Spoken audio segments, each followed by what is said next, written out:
Dear student, आज हम इस वीडियो में अध्ययन करने जा रहे हैं निर्देशन के सिद्धांत, प्रिंसिपल ऑफ डायरेक्शन, अथवा हम ये भी कह सकते हैं प्रभावी निर्देशन के आवश्यक तत्व कौन कौन से, essential of effective direction.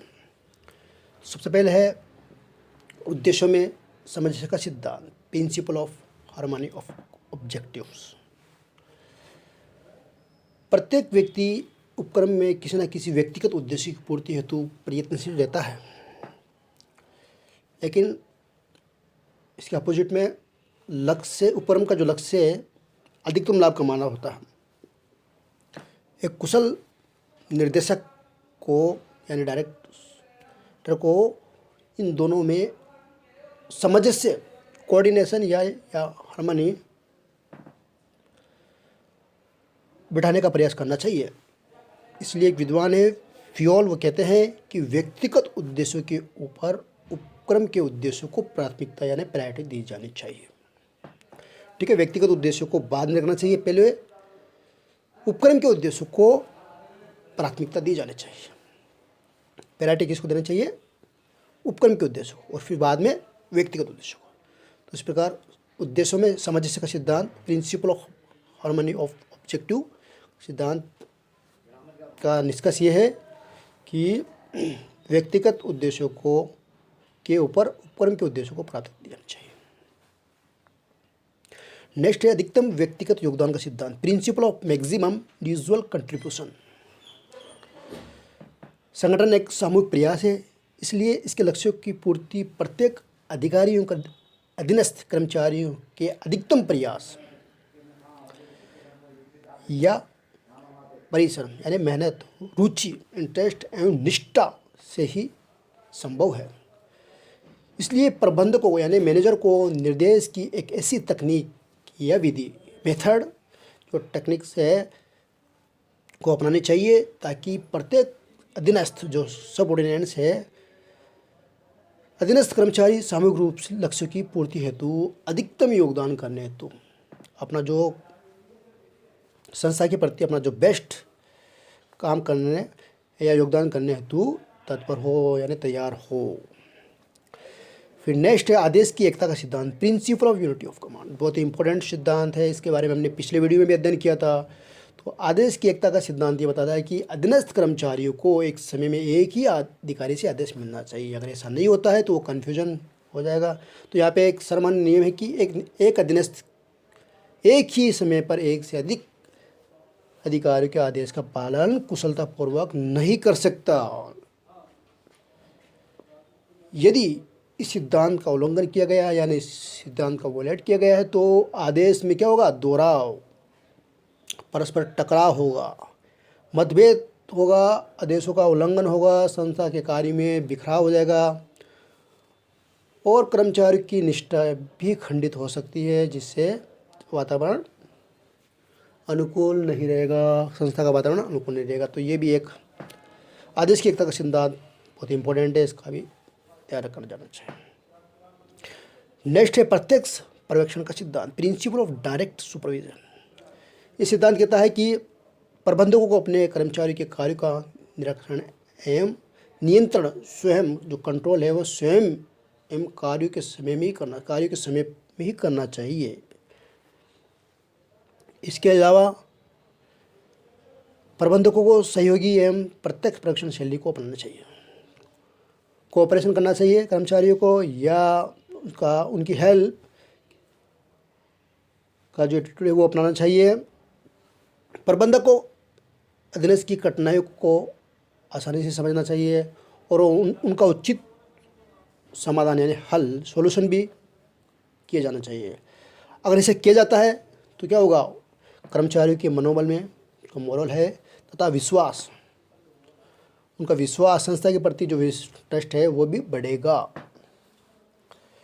Next है प्रभावी संप्रेषण का सिद्धांत। प्रभावी संप्रेषण के सिद्धांत पारस्परिक विश्वास के वातावरण में ही निर्देशन को प्रभावी बनाया जा सकता है। अब इसमें क्या क्या ध्यान रखना है? इसमें यह है कि ये प्रबंधकों को ये ध्यान रखना चाहिए कि संबंधित व्यक्ति द्वारा नीतियों, कार्य योजनाओं या उत्तरदायित्व आदि को भली भांति यानी सही तरीके से समझ लिया है।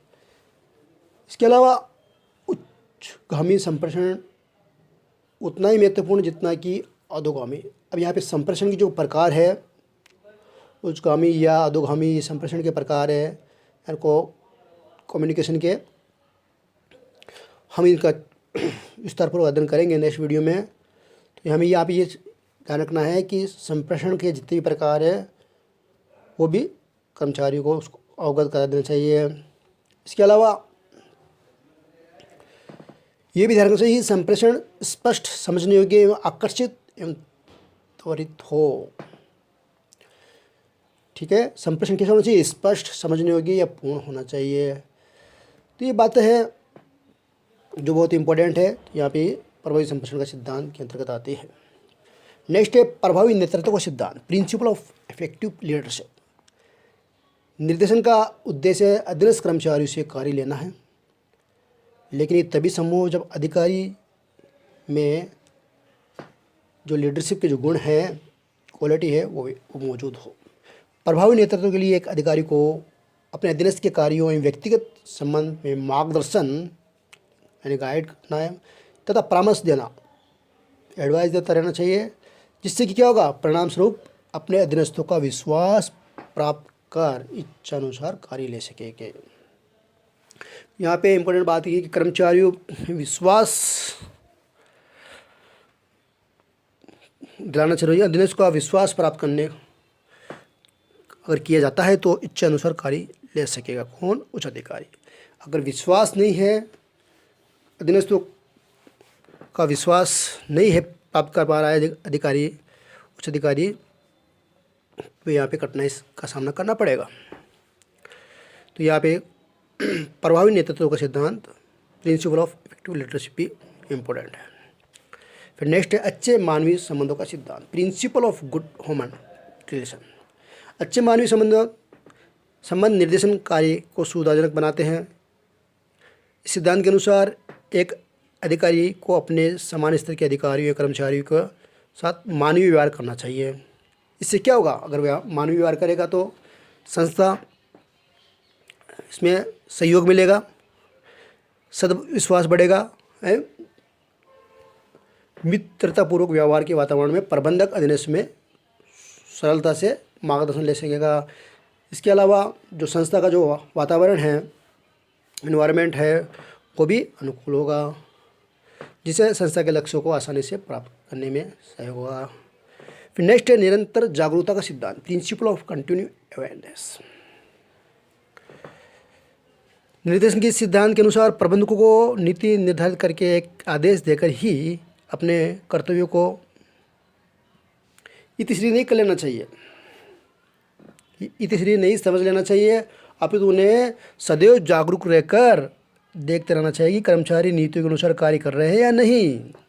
ओके, ये सिद्धांत ये कहता है कि प्रबंधकों को नीति निर्धारित करके या आदेश देकर ही अपने कर्तव्यों से फ्री नहीं होना है, उन्हें सदैव जागरूक रहकर ये देखना चाहिए कि कर्मचारी नीतियों के अनुसार कार्य कर रहे हैं या नहीं। यदि आदेशों को विपरीत कार्य करते हैं तो उन्हें शीघ्र ही जल्दी ही कार्रवाई करनी चाहिए। तो यहाँ पे सिद्धांत निरंतर जागरूकता का सिद्धांत, एक बार काम सौंप दिया फिर बैठ गए, ऐसा नहीं होना चाहिए। निरंतर जागरूकता, प्रिंसिपल ऑफ कंटिन्यू अवेयरनेस होनी चाहिए। फिर नेक्स्ट है अनौपचारिक संगठन के पूरक उपयोग का सिद्धांत। इसका मतलब यह है अच्छे मानवीय निरंतर जागरूक का सिद्धांत, निरंतर। ओके, नेक्स्ट है निरंतर अनुवर्तन का सिद्धांत, निरंतर निरंतर अनुवर्तन का सिद्धांत, प्रिंसिपल ऑफ कंटिन्यूस फॉलोअप। इसका मतलब है कि निर्देशन एक निरंतर या सतत प्रक्रिया। ये हमने पिछले वीडियो में निरंतर की जब विशेषता थी उसके बारे में जाना था। निरंतर क्या है, निर्देशन क्या है, निरंतर एवं सतत प्रक्रिया है।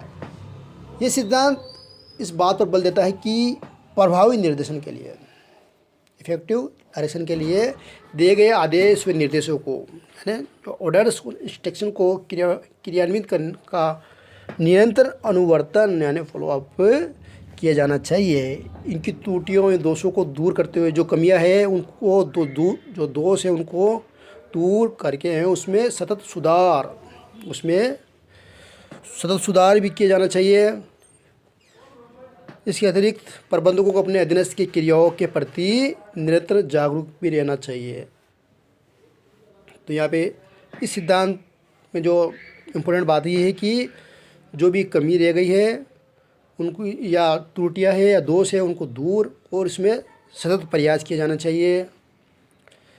प्रबंधकों को अपने अधीनस्थ की क्रियाओं के प्रति निरंतर जागरूक भी रहना चाहिए।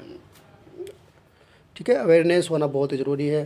फिर लास्ट है सहभागी निर्णय का सिद्धांत, principle of participative decision making. सहभागी निर्णय का सिद्धांत, principle of participative decision making. प्रभावी निर्देशन हेतु ये आवश्यक है कि निर्णय प्रक्रिया में व्यक्तिगत एवं सामूहिक शामिल किया जाना चाहिए। क्या कहता है ये? प्रभावी निर्देशन हेतु आवश्यक है कि निर्णय प्रक्रिया में व्यक्तियों एवं समूह को शामिल किया जाना चाहिए। इसके लिए उनके विचारों एवं सुझावों को भी आमंत्रित किया जाना चाहिए। ये आवश्यक परामर्श लिया जा सकता है। इसके अलावा इसमें निर्णय की जो गुणवत्ता बढ़ाने के लिए परिचालनात्मक स्तर पर या उसके सभी भी निर्णय लिए जा सकते हैं। तो यहाँ पे इसका मतलब है सहभागी निर्णय का सिद्धांत कर्मचारियों जो भी संस्था में जो निर्णय लिया जा रहा है उनमें कर्मचारियों के सुझाव भी और उनके विचार को भी शामिल करना चाहिए, जिससे कि उनके कर्मचारियों के मनोबल में और उनमें विश्वास पैदा किया जा सके। लेकिन इसमें इम्पोर्टेंट बात है कि निर्णयों की गुणवत्ता बढ़ाने के लिए परिचालनात्मक स्तर पर या उसके समीप ही निर्णय लिए जा सकते हैं। एक लास्ट है सिद्धांत, वो भी इम्पोर्टेंट है, प्रभावी नियंत्रण का सिद्धांत। हालांकि इसमें मेंशन नहीं है, तो यहाँ पे प्रभावी नियंत्रण का सिद्धांत, प्रिंसिपल ऑफ इफेक्टिव कंट्रोल। निर्देशन पूर्णतः प्रभावी एवं उसे समय पर किया। निर्देशन क्या होना चाहिए? पूर्णतः प्रभावी उसे समय पर नहीं हो सकता जब तक कि व्यवहार निष्पादन के संबंध में निगरानी सूचनाओं के लिए समक्ष परिशुद्ध एवं सुयोजित नियंत्रण तंत्र न हो। निर्देशन पूर्णतः प्रभावी उस समय तक नहीं हो सकता जब तक कि व्यवहार एवं निष्पादन के संबंध में निगरानी सूचनाओं के लिए प्रत्यक्ष एवं समयोजित नियंत्रण तंत्र न हो। ये प्रबंधक लक्ष्यों के से विचलन होने की दशा में सुधारात्मक कार्रवाई करने हेतु सक्षम बनाता है। तो यहाँ पे इस सिद्धांत का मेन ये निष्कर्ष निकलता है कि प्रभावी नियंत्रण होना चाहिए। अगर प्रभावी नियंत्रण नहीं होगा, इफेक्टिव नियंत्रण कंट्रोल नहीं होगा, तो सही ढंग से काम नहीं होगा। तो निष्कर्ष में हम कह सकते हैं कि प्रभावी नियंत्रण होना चाहिए। तो यहाँ पे ये निर्देशन की जो सिद्धांत है 1 से लेके 11 हमने विस्तार पूर्वक ओके।